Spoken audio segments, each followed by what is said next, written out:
wabarakatuh. Alhamdulillahirabbil alamin wassalatu wassalamu ala nabiyyina Muhammadin wa ala alihi wa sahbihi ajma'in. Amma ba'd. Anak-anakku yang Abi cintai dan juga segenap pendengar serta pemirsa yang semuanya mudah-mudahan dirahmati oleh Allah Azza wa Jalla.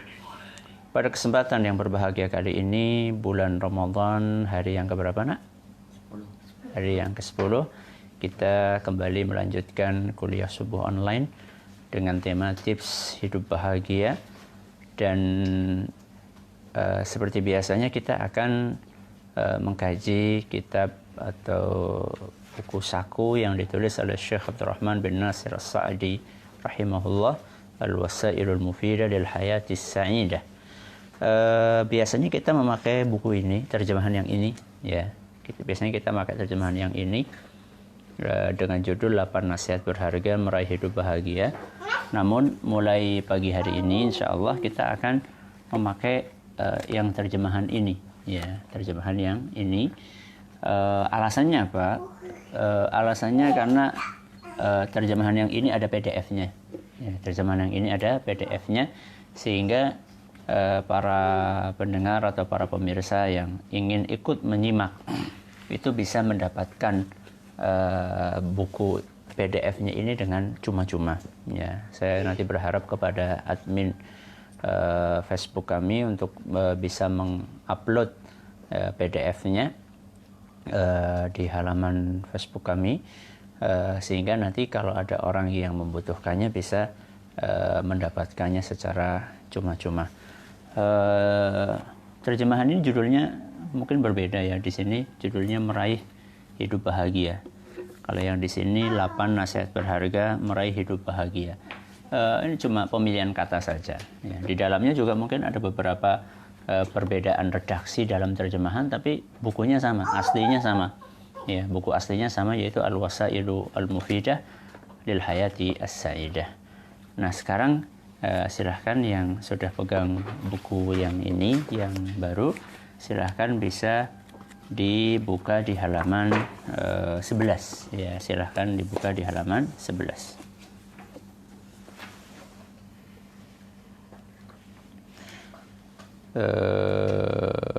Silahkan Mas siapa, Mas Usama, bisa dibaca dalam hadis tersebut.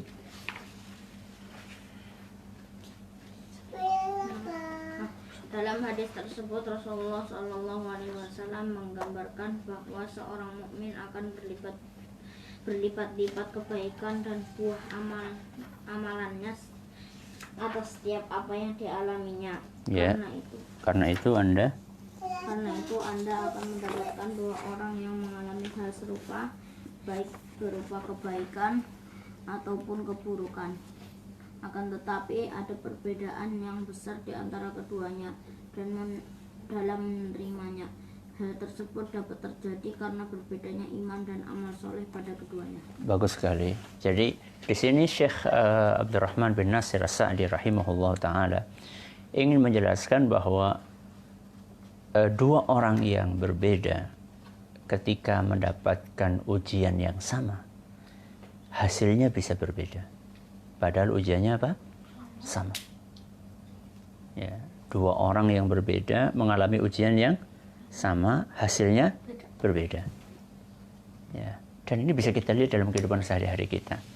Bisa kita lihat dalam kehidupan sehari-hari kita.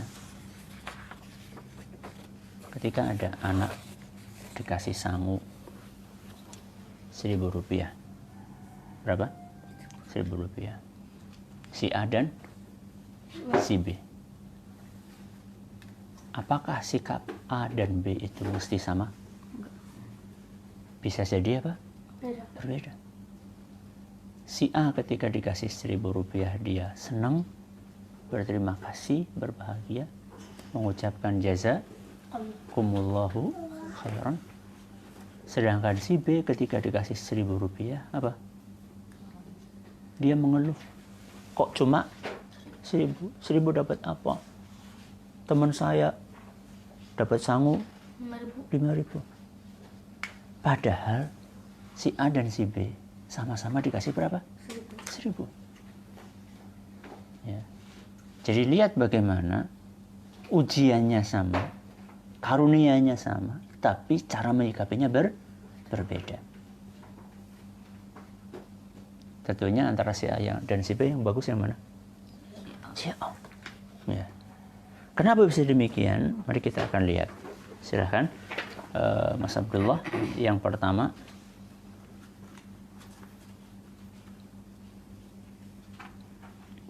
menerima kebaikan dan keburukan sebagaimana yang telah kita sebutkan, yaitu dalam bentuk syukur dan sabar dengan segala konsekuensinya, sehingga lahir pada dirinya perasaan bahagia dan senang, hilang rasa gundah gulana, perasaan tak tenang, kesempitan dada dan kehidupan sengsara, semua berganti dengan kehidupan bahagia di dunia ini. Masya Allah. Yang pertama, menerima kebaikan dan keburukan sebagaimana yang telah kita sebutkan, yaitu dalam bentuk syukur dan sabar. Si A tadi itu ketika dapat rezeki, dia bersyukur.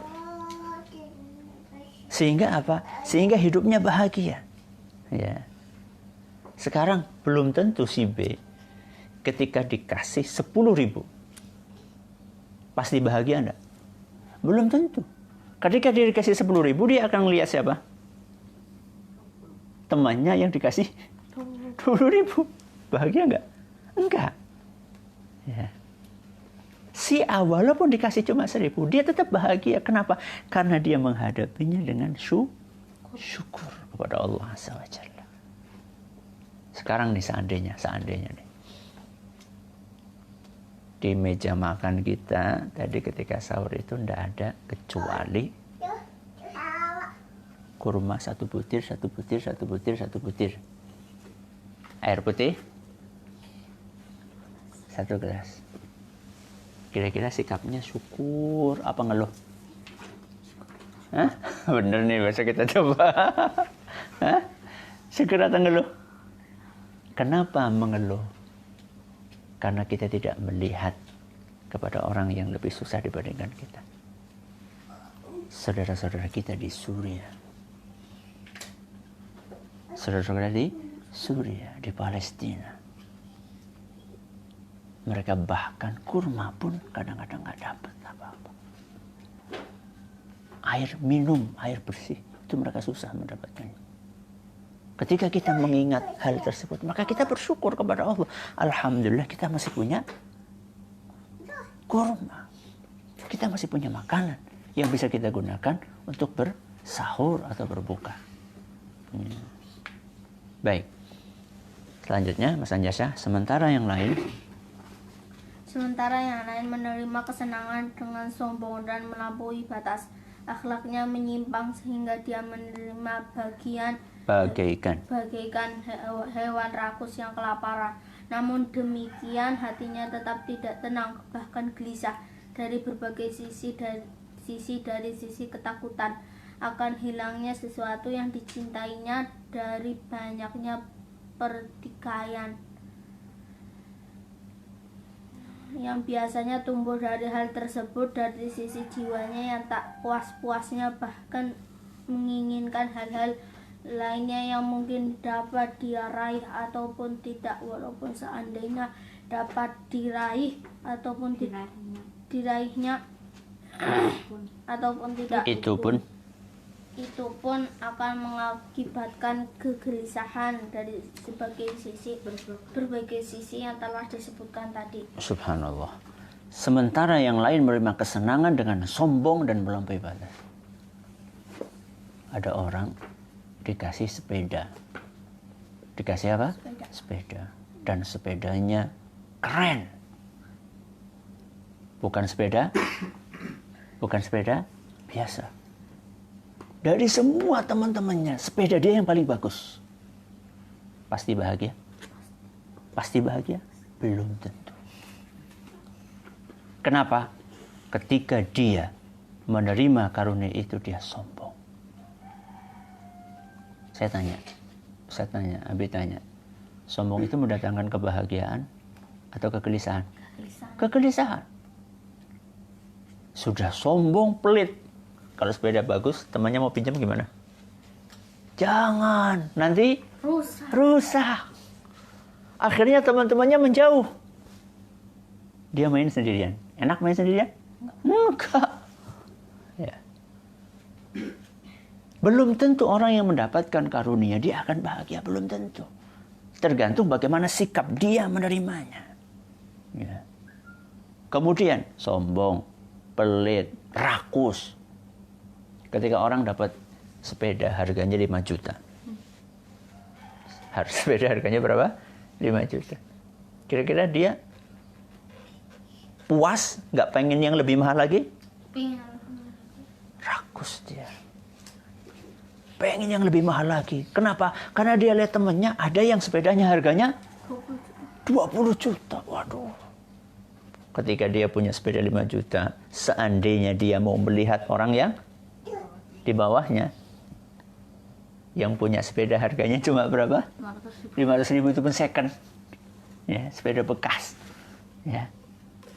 Dia mungkin akan bisa bersyukur. Tapi ketika dia ngeliat orang, oh ada orang sepeda 20 juta. Tapi emang ada sepeda harganya 20 juta? Jangankan 20 juta, 100 juta aja ada sepeda. Iya, 100 juta ada harga sepeda. Ya. Dia akan rakus karena dia tidak bersyukur kepada Allah Subhanahu wa Ta'ala. Kemudian ada perasaan takut itu hilang. Ya. Coba kalau sepedanya harganya 20 juta. Kira-kira dia naruhnya asal atau dia gimana ya?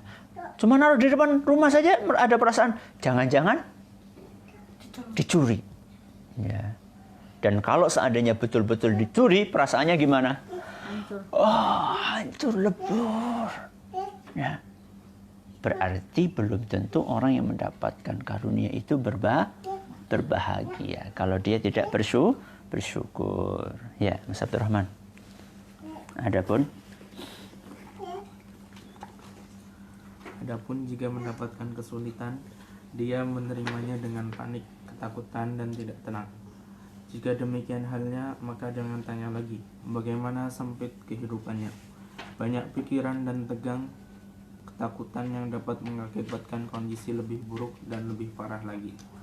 Karena semua itu tidak dihadapi dengan mengharap pahala dari Allah, juga tidak dengan kesabaran yang dapat menghiburnya dan meringankan penderitaan. Nah, kalau tadi kan dapat sepeda, dapat sahur, sekarang kita ngelihat sebaliknya.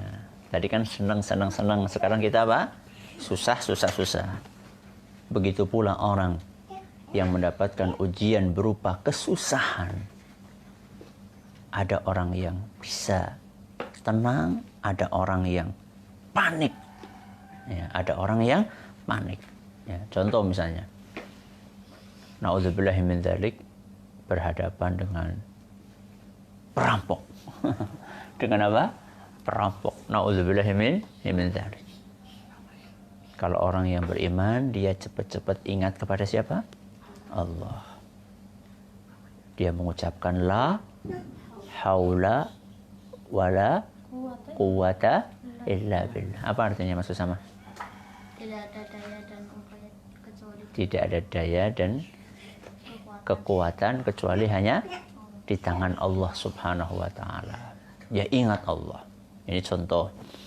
Atau ketika kehilangan, ya, punya mainan Lego, tahu-tahu senjatanya apa?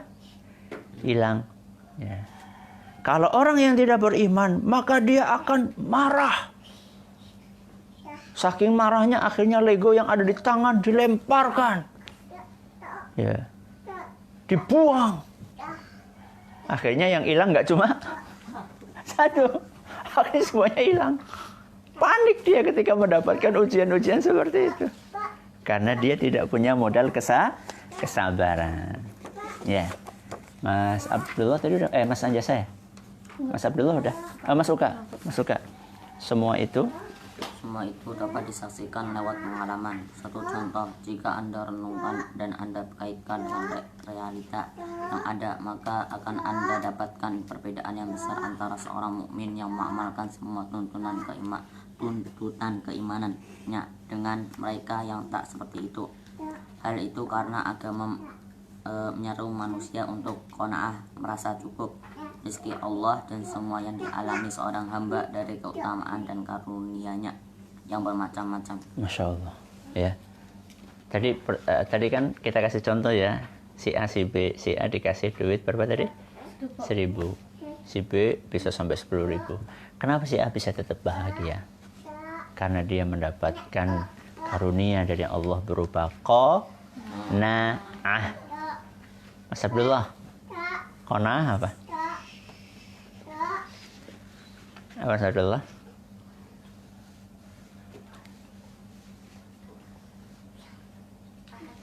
Merasa cukup. Bagus.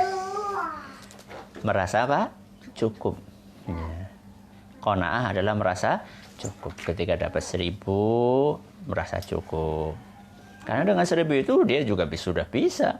Bahkan kalau orang yang beriman itu dia dapat 1.000, dia bukan cuma memikirkan wah ini 1.000, cuma 1.000 saya beli jajan semua. Dia berpikir enggak. Yang 500 buat beli apa? Jajan. Yang 500 buat apa maksud sama? Buat infak. Ya Allah, masa infak cuma 500? Jangan ngelihat banyak atau sedikitnya, tapi lihat apanya? Keikhlasannya. Rubba amalin saghirin tukabbiru niyah. Betapa banyak amalan yang kecil bisa berubah menjadi besar. Karena apanya? Karena niatnya.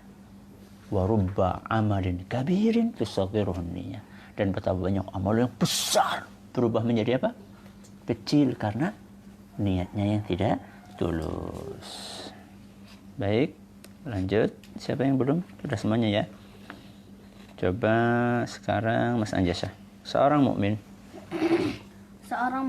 jika ditimpa penyakit atau kefakiran atau musibah lainnya di mana setiap orang memiliki kemungkinan itu, lalu dengan keimanannya dia akan menerima dengan qanaah dan ridho atas pemberian Allah kepadanya, maka hatinya menjadi tenang, tidak menuntut sesuatu yang dia tidak mampu untuk meraihnya. Dirinya selalu melihat orang yang di bawahnya yang lebih menderita dari dia dan tidak melihat orang-orang di atasnya yang lebih senang darinya. Bahkan bisa jika dia semakin bertambah senang dan gembira jika melihat orang-orang yang dapat meraih keinginan dunianya, namun tidak memiliki sifat qanaah atas semua itu. Ya, Mas Abdullah, begitu juga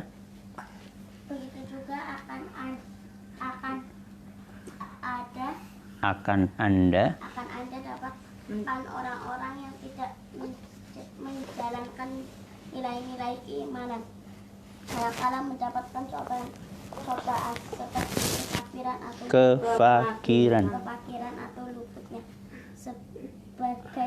sebagian dari keinginan duniawinya, dia sangat putus asa dan menderita.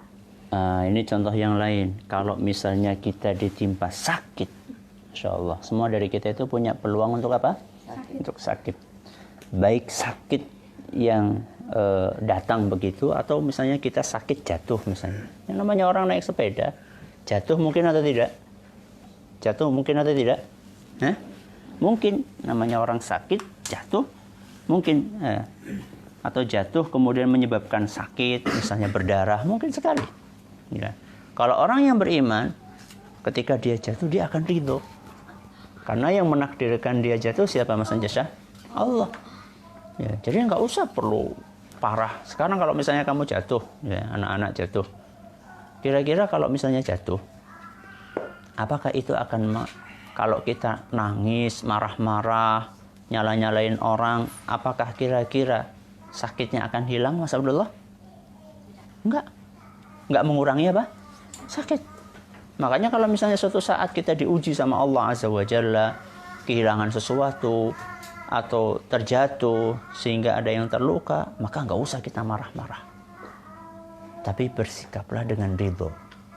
Ya. Qadarallahu wa ma syaa fa'al. Apa artinya maksud sama qadarallahu wa ma syaa fa'al? Allah yang menakdirkan Terus Mas Abdurrahman, wa ma syaa fa'al. Dan apa yang telah kehendaki. Dan Allah melakukan apa yang Dia kehendakinya. Ini sudah kehendak Allah, sudah takdir Allah. Hadapi saja. Ya, Mas Anjasya. Jadi nggak perlu kita marah-marah, nggak perlu kita bahkan sampai menyalah-nyalahkan orang lain, nggak perlu. Ya, tapi hadapilah ujian ini dengan keimanan. Mudah-mudahan apa yang kita pelajari pada kesempatan kali ini dan juga kesempatan-kesempatan yang lalu serta yang akan datang bermanfaat buat kita semuanya. Terima kasih atas perhatiannya. Mohon maaf atas segala kekurangannya. Kita tutup dengan membaca doa kafaratul majlis. Subhanakallahumma wa bihamdika asyhadu an la ilaha illa anta astaghfiruka wa atubu ilaik. Wassalamualaikum warahmatullahi wabarakatuh.